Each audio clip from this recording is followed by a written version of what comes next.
तुम्हाला फरसबीची भाजी आवडते का? जर नसेल आवडत ना तर अशा पद्धतीने बनवा, सर्वजण आवडीने खातील.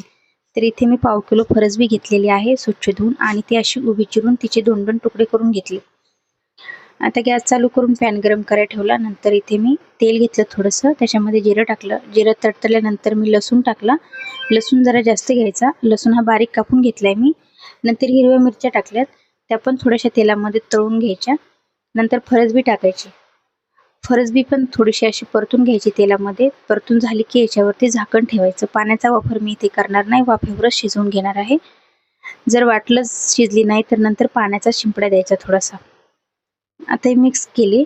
नंतर परत 2-3 मिनिटासाठी झाकण ठेवलं. आता ही फरसबी असं वाटलं कच्ची आहे तर थोडासा पाण्याचा शिंपडा मारायचा. तर इथे मी थोडासा पाण्याचा शिंपडा मारलाय. आता मिक्स करून इथे मी चवीपुरतं मीठ टाकले आणि 2 चमचे शेंगदाण्याचं कूट टाकले. नंतर थोडीशी कोथिंबीर टाकली आणि चांगल्या प्रकारे मिक्स करून 1-2 मिनिटासाठी परत एक वाफ घेतली. आता ही फरसबी शिजलेली आहे छानपैकी. तर अशा पद्धतीने फरसबी बनवा, सर्वजण आवडीने खातील.